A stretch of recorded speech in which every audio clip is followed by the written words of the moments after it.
Bonjour. Votre prénom? Roxana. Roxana. Vous êtes donc quel personnage aujourd'hui? Prompto de Final Fantasy XV. Ah, alors les lentilles bleues, super, les yeux. Le maquillage, il y a la perruque aussi qui fait le personnage, mais les accessoires, par exemple le pistolet, les mitaines et plein d'autres petits accessoires. Alors vous vous passionnez pour les mangas depuis combien de temps vous? C'est assez récent et il faut savoir que le cosplay c'est pas seulement les mangas, par exemple là c'est un jeu vidéo. Et je sais pas, j'ai commencé il y a 2-3 ans. Mais je pense que j'ai commencé comme tout le monde quand on était petit à regarder des dessins animés, mais en fait c'était des mangas. La différence c'est que dessin animé c'est européen et manga c'est japonais ou asiatique. Qu'est-ce que ça vous apporte alors comme plaisir dans la vie? C'est enrichissant parce qu'on apprend à coudre, à se maquiller. Bon là c'est du placard, mais j'ai appris à coudre, à me maquiller, à faire des armes aussi en matériaux pas dangereux on va dire, très réalistes ou plus fantaisie en fonction des personnages. J'ai appris à coiffer des perruques, à couper les cheveux du coup, à me maquiller, à mettre les lentilles, aussi à faire du roleplay, c'est interpréter le personnage, agir comme lui par exemple. Prompto il fait tout le temps ça, c'est quelqu'un, faut savoir retransmettre le personnage et ça passe du coup par le physique mais aussi par la façon d'être. Ça paraît un peu enfantin, non, de se déguiser Oui, comme ça? évidemment, mais c'est au-dessus de ça, on n'est pas juste des enfants. On a déjà eu des Vous avez médias. quel âge, excusez-moi? J'ai 19 ans. 19 ans. Et du coup, c'est pas enfantin, au contraire, ça a un côté enfantin, mais derrière, il y a un énorme travail, comme je l'ai dit, sur le maquillage, sur les vêtements, sur la ressemblance du personnage. Et ça nous permet de nous rencontrer en tant que cosplayers entre nous, entre personnes de même passion et aussi découvrir d'autres choses. C'est vraiment une passion en fait, et on fait rêver les enfants aussi. Par exemple, quand on est en princesse avec des grosses robes, il y a des enfants qui viennent nous voir en mode ah je t'aime petite princesse, etc. C'est vraiment une passion et on fait rêver les gens. C'est vraiment. Nous pouvons sauver la liberté de notre planète, c'est la seule vérité. Les chevaliers du zodiaque s'en vont toujours à l'attaque en chantant une chanson bien haut, c'est la chanson des héros.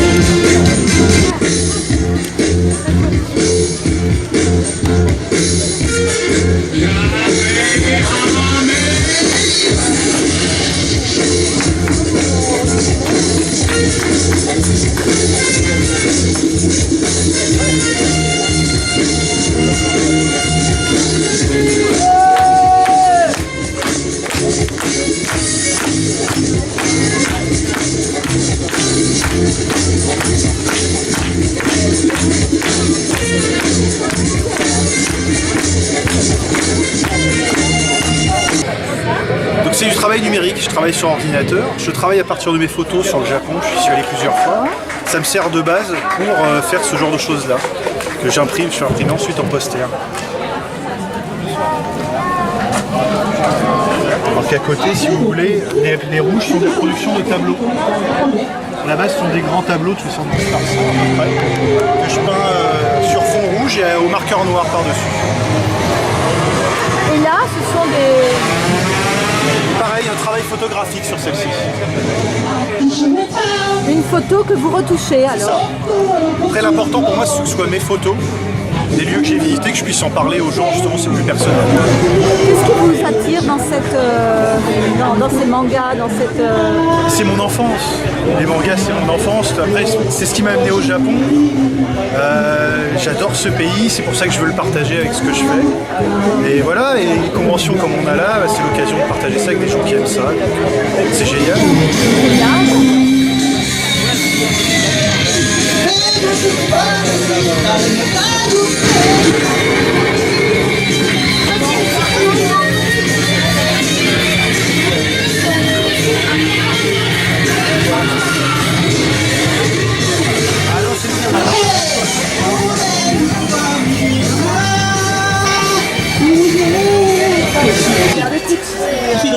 Qu'est-ce qui vous intéresse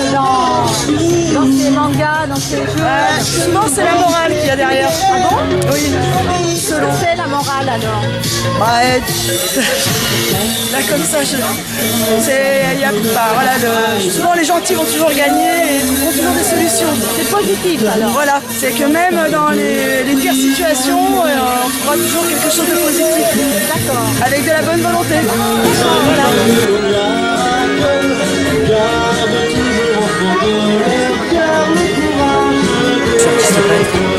Vous êtes d'ici? Vous êtes Je suis de la Nîmes. région de Nîmes? Voilà, j'ai connu Alexandre dans une autre convention. Il m'a demandé de venir exposer quelques toiles, alors je suis venu. Depuis combien de temps vous vous intéressez au manga Mais c'est un peu mon univers, ce que je peins aussi. Je lisais beaucoup de BD étant petit, donc ça vient de là, je pense. Après le cinéma, voilà. La littérature a fait le reste et c'est devenu complètement une culture maintenant. Bonjour Priscilla. Bonjour. Alors vous êtes la directrice du Ciné Mistral. Vous accueillez aujourd'hui cette convention sur les mangas. Je sais que c'est la 2e année. Quel est ce partenariat? Pourquoi? Alors c'est un partenariat avec l'association Sci-Fi Team. Pourquoi? Parce que c'est un univers, l'univers du manga, que le manga dans le cinéma est très représenté. Il y a énormément de mangas qui sortent au cinéma. Et puis au-delà du cinéma, ce sont des gens passionnés, que ce soit à travers la musique, les BD, et qui, le temps d'une journée, nous embarquent dans cette passion qui touche autant les petits que les parents. Voilà, donc c'est à la fois étonnant, et passionnant. Voilà.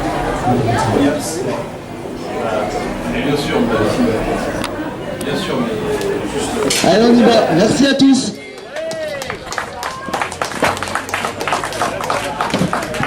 Grande surprise, c'est qu'il y a eu beaucoup de monde, à peu près comme l'année dernière.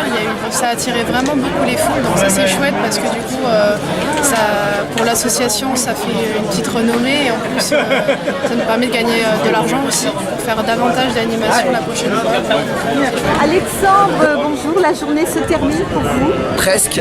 Alors, Alexandre, vous êtes le président de l'association. Tout à fait. Qui s'appelle Sci-Fi Team. Sci-Fi Team 34 pour l'héros, mais tout le monde nous connaît sous le nom de Sci-Fi Team. D'accord. Alors, ça fait combien d'années qu'elle existe cette association? Alors c'est une association que j'ai créée il y a 2 ans, en fait, en rentrant en France en fait, et du coup il y avait la sortie du film de Star Wars 7, et comme il se passait rien à Frontignan, j'ai cherché une association de science-fiction, et j'ai pas trouvé, il n'y en avait pas dans l'héros, donc c'est pour ça que j'ai eu l'idée de créer cette association-là. Voilà. Écoutez, ça a du succès là. Pas mal, ouais. Qu'est-ce qui vous passionne, vous, dans cette histoire de manga?